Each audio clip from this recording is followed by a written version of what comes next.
Okay, and continuing our work on simple harmonic motion, I just want to derive a few useful formulae that are given in your textbook. I just want to show where they come from, and then we'll get into the nuts and bolts answering kind of problems on simple harmonic motion.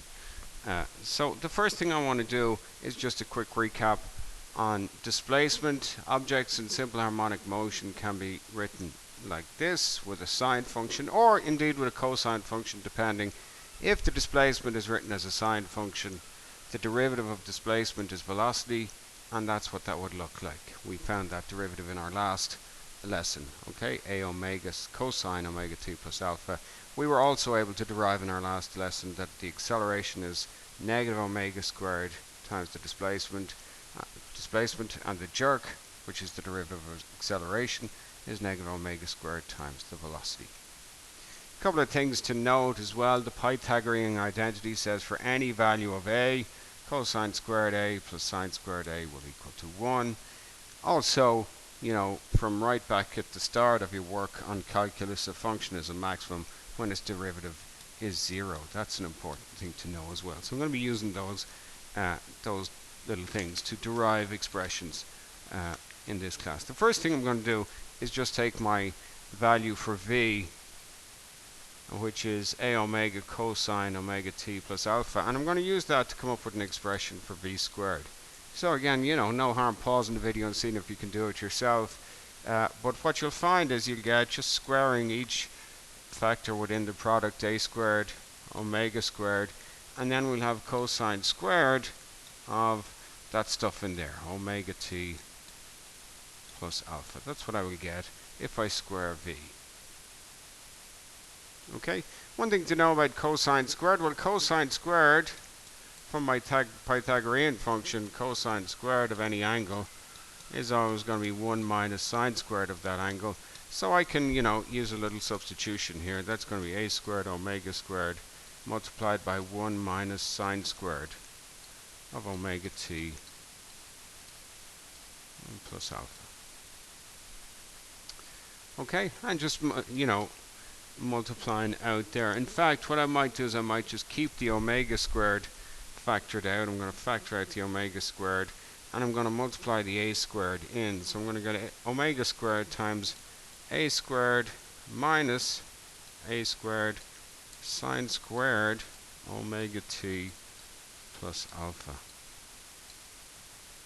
Okay, so that's my expression for v squared. Now, a squared omega squared, and I want you just to look at this second term within the bracket here, a squared sine squared all that argument.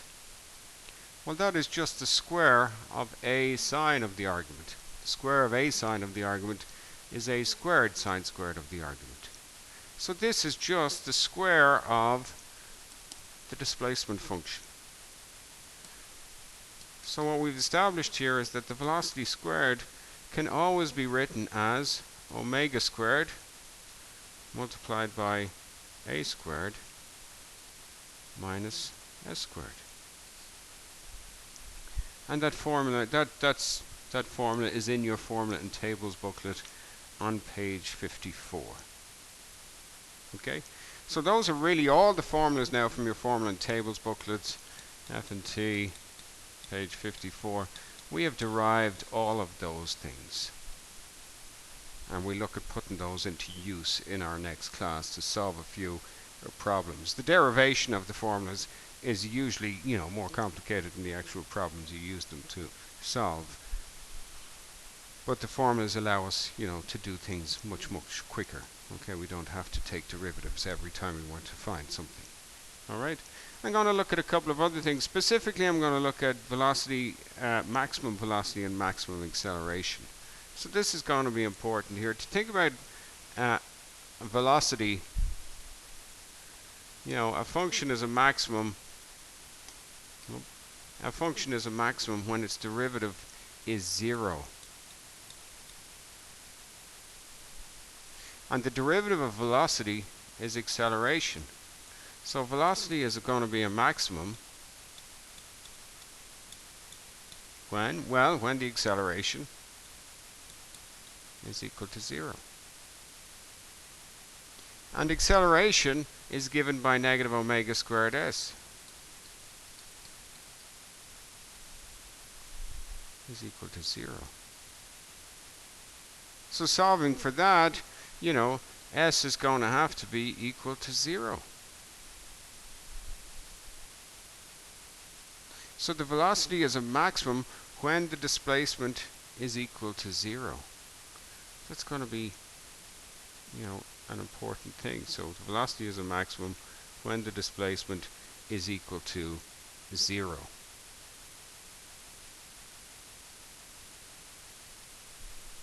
Now, I want to find the maximum velocity. Well, one thing I can do is think about when is the displacement equal to 0? Well, the displacement will be equal to 0 when a sine of omega t plus alpha is equal to 0. And dividing on both sides of that equation by capital A, we'll get sine of the angle omega t plus alpha is equal to 0.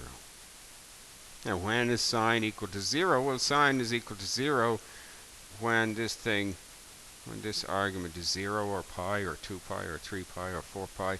You should know those things. The other thing to think about is, cosine squared plus sine squared always have to equal to 1.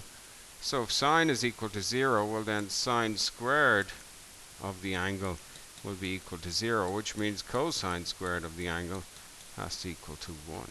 Which means that cosine of the angle is plus or minus 1. So sine of the angle of the argument is equal to 0, well then cosine of the argument has to equal to plus or minus 1. Why? Because cosine squared of the argument plus sine squared of the argument has to give me 1.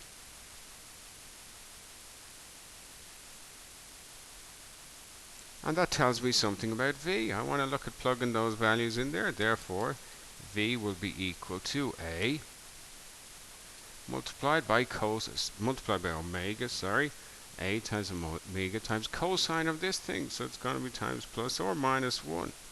So the velocity is going to equal to plus or minus a omega. Okay, what am I trying to find? I'm trying to find when it's a maximum. So when is it a maximum? Well, it's a maximum out here. And if we just think about speed, we can ignore the signs. So the maximum speed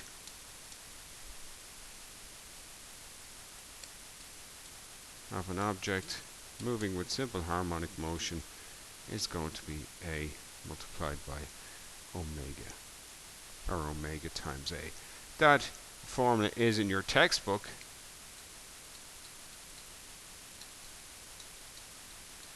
And that's on page 223.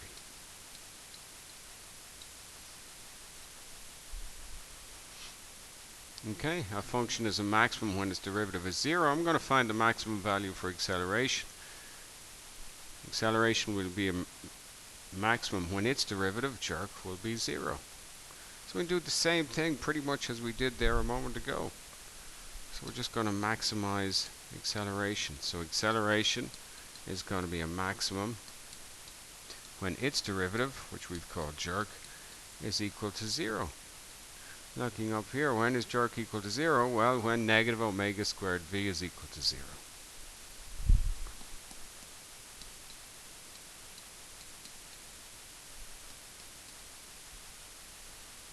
Okay. So omega is a non-zero constant. Of course, if it was just 0, we'd just have sine of a constant. We wouldn't be moving in simple harmonic motion at all. So to solve this, this is going to happen. The acceleration is going to be a maximum here when negative omega squared v is equal to 0. Given that omega is non-zero, that means v would have to equal to 0. And going back up from my expression for v, v is a omega cosine the argument there. So v is a omega cosine of the argument, omega t plus alpha. So when is that equal to 0? Well, a and omega are non-zero constants, so when cosine of the argument is equal to 0. And again, if cosine of the argument is equal to 0, that means sine of the argument must equal to plus or minus 1. Why? Because cosine squared plus sine squared has to equal to 1.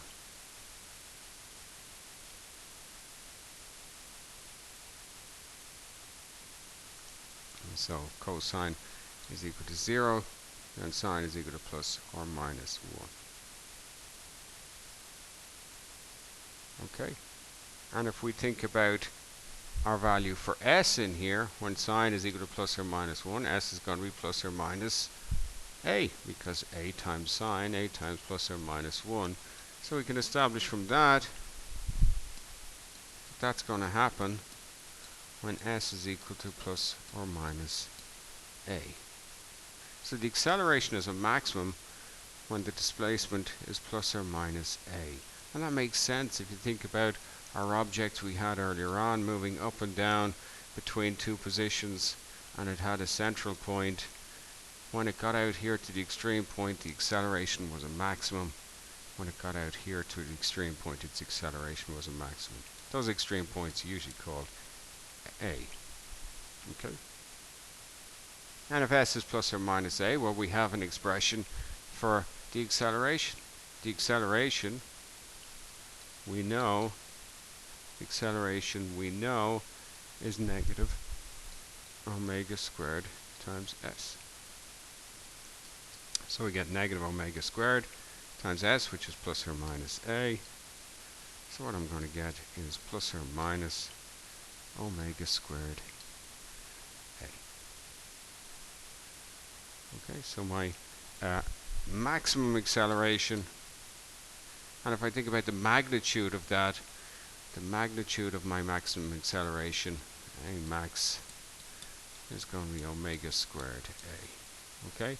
Plus or minus depending on which direction it's going.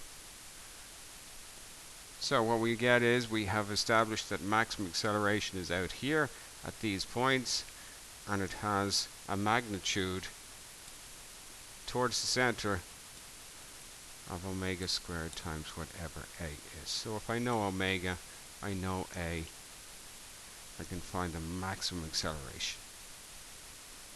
Okay?